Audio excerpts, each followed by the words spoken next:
In order to avoid misunderstanding, be warned, the following reflection is a subjective view of the author of this material.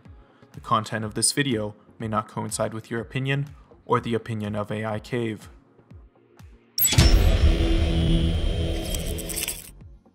Games are the most multifaceted forms of entertainment.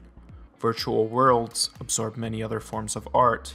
They all have a place, a picture on the wall, a touching song, a cinematic production, a unique architecture, or a twisting plot.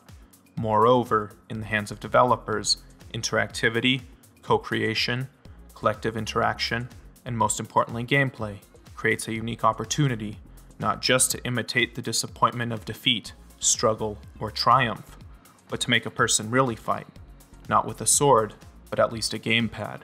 It is important that these emotions are completely sincere and not dependent on any level of empathy, subtlety, or perception from the player. Good designers know how to bend the plot to please the narcissistic expectations of the player, the chosen one. Games have a huge potential for telling stories, but it seems that many developers cannot achieve this.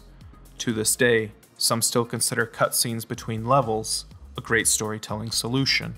There are many ways to present a plot to the player: dialogues and conversations in the background, ornaments in abandoned temples, traces of fighting at a crime scene, or music. The choice depends on the genre and the story itself. In Brothers, A Tale of Two Sons, emotions are transmitted through the gamepad.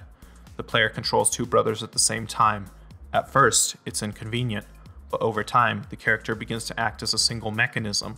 One stumbled, the second supports him, and when the elder dies, the second stick is released, and the sense of loss turns incredibly sharp. You try to solve difficulties in the usual way, but nothing happens. The brother is gone. It is important that the dive into gameplay passes naturally. An excellent narration can be observed in the Half-Life and Portal series. Closed spaces are justified by an outset. A balanced action does not let you get bored, and the linear structure allows you to perfectly arrange triggers. The salvation from recycling in the first Portal is perceived by the destruction of the fourth wall, even though it is obvious that all the outlets are planned. The hype of open worlds destroys complex stories that require attention and consistency. This is one of the reasons for the failure of the latest BioWare projects. While riding in the icy wilderness, you forget where you went and what you wanted, and the entertainment outside the plot is not enough to fix this. The Witcher 3 is considered a successful example of a game in the open world, but in fact, it is rather an example of an excellent story. Talented writers worked with a popular world and heroes created by a professional writer. Time after time, there are open quotes from the books, reliably propping up the universe, and in the end, the fairy tale turned out to be so good that it eclipsed all the shortcomings of the gameplay. But what will remain if you remove the parts that are easily viewed on YouTube? A beautiful and elaborate world, fantastically designed opponents, memories about Roach and the lone adventure with skills for Gwent and women. Errors become visible, unbalanced complexity, because of which the second act monsters are killed by a hiccup, loads of unnecessary elixirs, dumps of beautifully useless armor, and a fascinating study into the question mark. In short, a good but not brilliant game.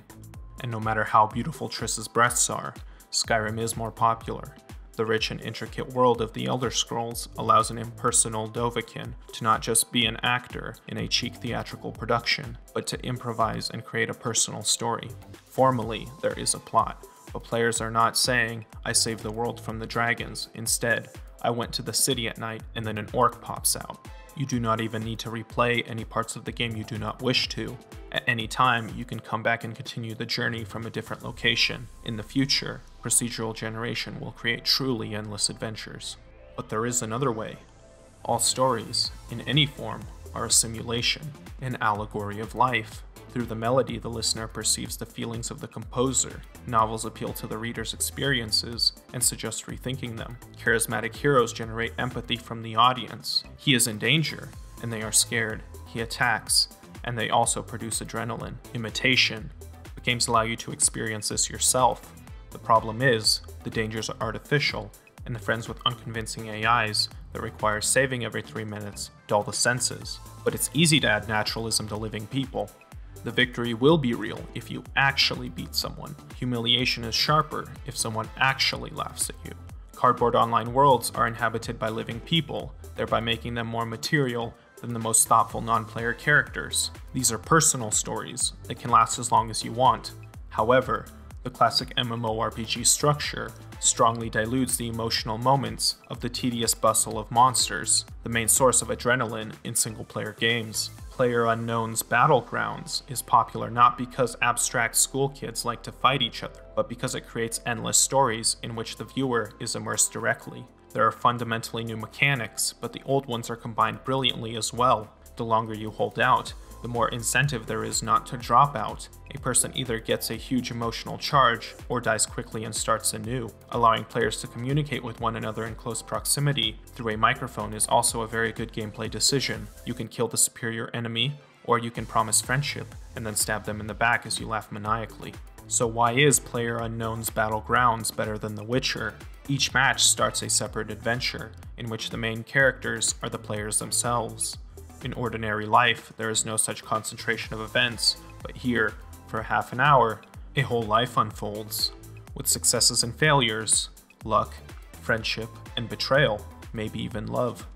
Perhaps a couple out there already has a story that begins something like, "We met in PUBG."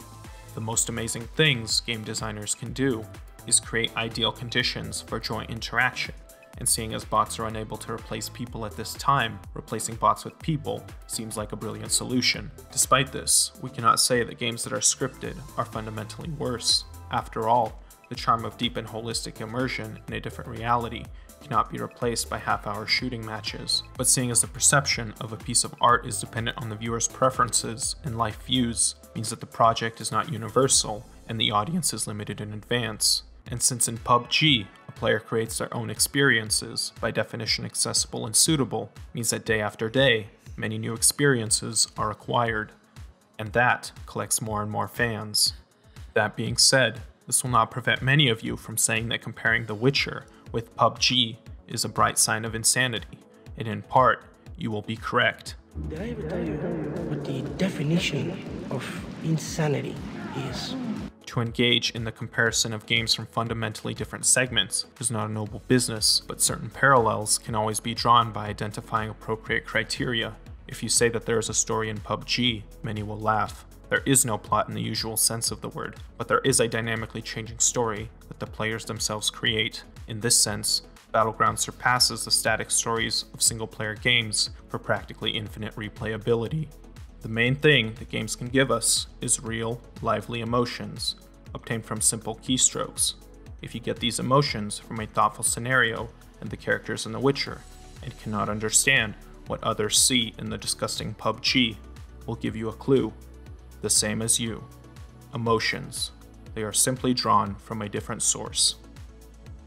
Please remember that this is an opinion of the original author of the content, and not anybody from the AI Cave channel. We would like to know your opinions in the comments below. Don't forget to like the video and subscribe to the channel.